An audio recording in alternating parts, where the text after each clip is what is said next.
आप सभी को जय श्री कृष्ण, राधे राधे। तो आज फिर सुनाते हैं लड्डू गोपाल की एक ऐसी सत्य घटना जिसको सुनकर आपको बहुत कुछ सीखने को मिलेगा।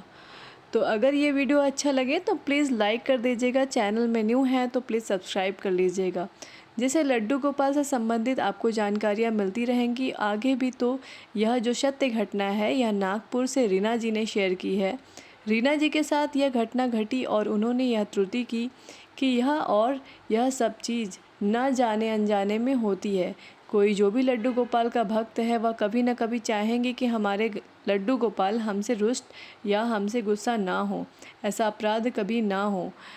करे कोई भी भक्त ऐसे नहीं चाहता, लेकिन वही होता है अनजाने में बस हमसे जो हो जाता है। हमें यह छोटी छोटी सी गलतियाँ होती हैं, छोटी छोटी सी त्रुटियाँ होती हैं और हमें यह चीज़ पता नहीं होती, इस बारे में हमें जानकारी नहीं होती है।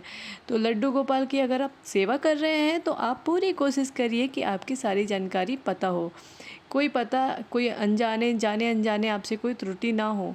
हमारे लड्डू गोपाल ने बड़े भोले हैं और बड़े कृपालु हैं। अगर हमसे कोई ऐसी गलती होती भी है, कोई त्रुटि होती भी है, तो वह किसी न किसी माध्यम से वह जानकारी हम तक पहुंचाते हैं। अगर यह वीडियो भी अगर आपके पास पहुंच रहा है ना, तो इसमें मेरा कोई श्रेय नहीं है, इसमें हमारे लड्डू गोपाल की कृपा है कि यह वीडियो आप तक पहुंच पा रहा है या नहीं। हो सकता है आप जाने अनजाने कोई त्रुटि तो नहीं कर रहे हैं, तो हो सकता है लड्डू गोपाल चाहते हो कि ये वीडियो आप देखें और आपसे कोई भूल हो रही हो तो फिर आप उससे क्षमा कर सकें, लड्डू गोपाल को मना सकें। क्योंकि हम हमेशा अच्छा सोचते हैं कि हम अच्छा कर रहे हैं, लेकिन वही अच्छाई हमारी गलत हो जाती है।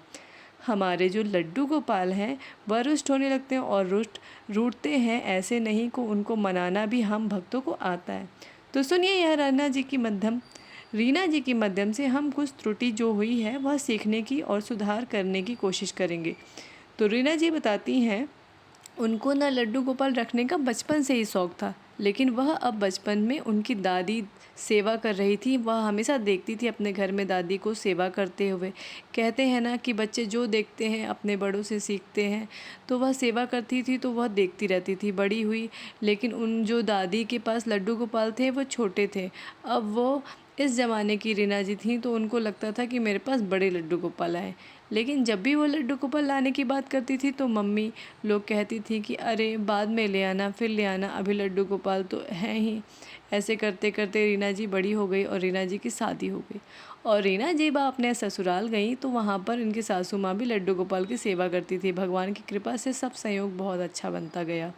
जिसके ऊपर लड्डू गोपाल की कृपा होती है ना, उनके घर ऊपर तो समझो साक्षात लक्ष्मी जी के साथ रहती हैं, क्योंकि लक्ष्मी नारायण की जोड़ी ही होती है।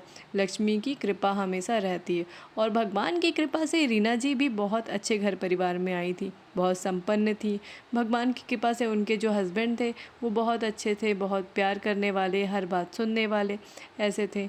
तब एक बार क्या हुआ, जन्माष्टमी आने वाली थी, तो रीना जी ने कहा कि मुझे अब जैसे नहीं कुछ भी होता है तो अपने घर परिवार के लोग कहते हैं मार्केट जाने को, कुछ सामान लेने को लिए, तो उन्हें बोला कि जन्माष्टमी है तो सब कुछ लाऊंगी, लेकिन उसके साथ साथ मैं अपने लिए मतलब घर के लिए बड़े से लड्डू गोपाल लाऊंगी। तो भगवान की बात थी तो किसी ने मना भी नहीं किया।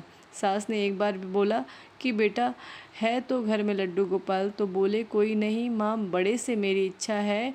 वह सबकी लाडली थी रीना, तो किसी ने टोका नहीं, क्योंकि जो भगवान से भक्ति से जुड़े रहते हैं वो लोग हमेशा चाहते हैं कि उनके घर परिवार में लोग की भक्ति से जुड़े रहें। ऐसा थी कि रीना जी के परिवार के साथ भी उन्होंने बोल दिया ठीक है बेटा जाओ ले आओ छोटे बड़े से लड्डू गोपाल, सेवा भी करेंगे हम लोग। लेकिन सेवा के साथ साथ ना तो इनकी सासू माँ को अभी तक इतना वो था पता था, और ना ही कभी उन्होंने मायके ने भी इतना ध्यान दे के कभी देखा कि कैसे क्या करना है। वो लड्डू गोपाल की सेवा करती थी। जो स्नान का जो जल होता है, अधिकतर लोगों के मन में यही होता है कि जल बहुत पवित्र होता है। बहुत से लोग क्या करते हैं कि लड्डू गोपाल के स्नान के जल को या तो ग्रहण खुद कर लेते हैं या तो मतलब अपने भोजन में बनाने में ले लेंगे, बनाने के उसी समय यूज कर लेंगे। लेकिन भोजन बनाने में भी जो भक्त होते हैं वह एक बड़ी त्रुटि कर देते हैं। पहली बात तो ये भगवान के स्नान के जल आप भोजन मत बनाओ, और अगर भोजन बना रहे हो, खुद के लिए बना रहे हो, कोई बात नहीं, लेकिन उनके स्नान का जल, आप वही जल भोजन बनाओगे और उसी भोजन का अगर आप भोग लगा रहे हो तो फिर तो वह कैसे स्वीकार करेंगे, आप खुद ही सोचिए। यह एक त्रुटि हो जाती है जो कि किसी की भक्त को यहाँ नहीं करना चाहिए। खुद पी लो, पौधे में डाल दो, तुलसी मैया के पौधे होते हैं, हर हिंदू घर में होते हैं, उसमें डाल दो, गमले में डाल दो। सबसे बड़ी त्रुटि वही रीना जी यही कर रही थी। रोज़ स्नान कराती थी, उनके बाल गोपाल छोटे लड्डू गोपाल थे, और उस जल को कभी का जैसे कुछ ऐसी तिथि त्यौहार होती, रोज़ ऐसे नहीं करती थी, कभी तिथि त्यौहार में वह कर देती थी रीना की, रीना बेटा इसको पूरे घर में छीट दो, ये पवित्र जल है। उनकी सासू माँ ने जो बोला वो कर लेती थी, लेकिन कभी उनके मन में ये भी नहीं आया कि अगर यह पवित्र जल है तो उसको पैरों में नहीं जाना चाहिए। ठीक है, अगर आपको छीटा भी है तो दीवारों में डाल दो, ऐसी जगह डाल दो कि पैरों में नहीं आए। जैसे हम छीट भी रहे हैं, छिटक रहे हैं, तो अपने घर के जल को तो क्या करते हैं, ऐसे ही नीचे हाथ से या गुस्सा से किसी से भी ऐसे करेंगे तो वो ज़मीन में ही आएगा ना। तो भगवान का जो जल है वह बहुत पवित्र होता है, उसकी एक एक बूंद बहुत पवित्र होती है, इसलिए पूरी कोशिश करिए कि उस जल को हमने ना गमले में डालें। यह गलती इसकी सास करती थी और सास बोलती थी करती थी, तो रीना के मन में कभी भी यह चीज़ आई ही नहीं कि ये गलत कर रहे हैं। तब वो हमेशा वो करती थी। अब क्या करने लगी, अब वो बड़े वाले जो लड्डू को लाई थी उसका भी ना, उनके भी स्नान का जल, छोटे वाले लड्डू गोपाल के स्नान का जल, सबके स्नान का जल वो अपनी सासू माँ के कहने पर सारे बड़े त्यौहार में जब भी वो नहलाती थी तो क्या कहते हैं, उनको जल छीट देती थी इधर उधर ले जाके। तो फिर क्या हुआ, एक दिन उनकी भाभी आई, उनकी भाभी भी लड्डू गोपाल की सेवा अपने घर में करती थी, तो उनको थोड़ा बहुत इसके बारे में पता था। तो जब उनकी भाभी आई तो उन्होंने देखा, जैसे रीना रोज़ करती थी, रीना ने तो सोचा कि चलो मैं लड्डू गोपाल का जल छिड़काव कर देती हूँ। तो जब उनकी भाभी ने देखा तो उन्होंने कहा, रीना ये तो आप बहुत गलत कर रही हैं बेटा, आप कैसे ऐसे कर सकती हैं। जो लड्डू गोपाल का जल है वो तो बहुत पवित्र माना जाता है, उसकी एक एक बूंद पवित्र होती है। तो उसने भी कहा, रीना ने भी कहा कि हाँ ये तो बहुत पवित्र होता है, इसलिए मैं छिड़काव कर रही हूँ। लेकिन आप छिड़काव कर रही हो तो सारा ज़मीन पे पड़ रहा है और वो पैरों के नीचे आ रहा है, तो ऐसा करना तो बहुत ही बुरा हुआ। तो आप आगे से ऐसा मत करो बिल्कुल भी, ये बहुत पवित्र जल है, इसे आप गमले में डाल दो। गमले में भी ऐसे नहीं डालो कि गमले में पहले से ही जल भरा हुआ है, आप तेज़ी से डाल दो तो सारा गमले से बाहर निकल आए जल और फिर पैरों में लगे। तो गमला जो सूखा हुआ है, तुलसी जी के इतने सारे पौधे हैं आपके घर में, उसमें डालिए, धीरे धीरे करके डालिए ताकि बल बाहर ना आ जाए। और अगर वो जल से भरा हुआ है तो जो सूखे गमले हैं उसमें डालिए, तो ये किसी के पैरों में नहीं लगना चाहिए। और तब जब रीना ने सुना तो रीना ने कहा, हाँ भाभी, जब से मैं ये जिस दिन से करना शुरू करी हूँ, जिस दिन से मैं छींटा डालना शुरू करी हूँ, तभी से मेरे मन में ऐसा कुछ आ रहा है। यानी कि लड्डू गोपाल मुझे संकेत देते थे कि बेटा तुम कुछ गलत कर रही हो। पर जब जब मैं रोज़ छींटा मारती थी तब तब मेरे दिमाग में ये बात चलती रहती थी।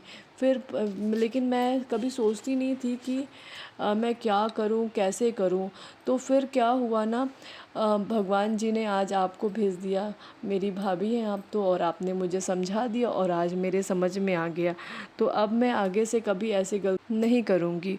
और उनकी भाभी ने बताया कि अगर आपको जल छिड़काव करना भी है तो ऐसे डालो कि वो पर्दे पे डाल दो या दीवारों के ऊपर बूंदे पड़ जाए, बस वो ज़मीन पे ना गिरे। आप ऐसे छिड़काव करो, या तो फिर पौधों में डाल दो, और सबसे बेटर है, तुलसी जी को प्रिय है उनका जल तो उनको डाल दो, सबसे अच्छा है। और अगर आपके पास गमले तुलसी के ज़्यादा नहीं हैं और वो गीले हैं तो आप और भी कोई पौधे में डाल सकते हो, ठीक है। तो ऐसे ऐसे करते करते लड्डू गोपाल आपसे बहुत खुश होंगे और लड्डू गोपाल की अच्छे से सेवा करेंगे तो आपके घर में वो हमेशा सुख समृद्धि बनाए रखेंगे। तो लड्डू गोपाल की ये बातें आपको, हमें लग रहा है, बहुत पसंद आई ही होंगी। तो लड्डू गोपाल बहुत ही दयालु हैं, बहुत कृपालु हैं, अपने भक्तों के ऊपर बहुत कृपा बरसाते हैं, लेकिन हमें इन सब चीज़ों का ध्यान भी रखना चाहिए। तो अगर वीडियो अच्छा लगा हो तो प्लीज़ लाइक कर दे, तुरंत शेयर करें और सब्सक्राइब करिएगा। मिलते हैं किसी नेक्स्ट सत्य घटना के साथ, तब तक अपना ख्याल रखिए, अपने का ख्याल रखिए। Thank you so much full watch करने के लिए। राधे राधे।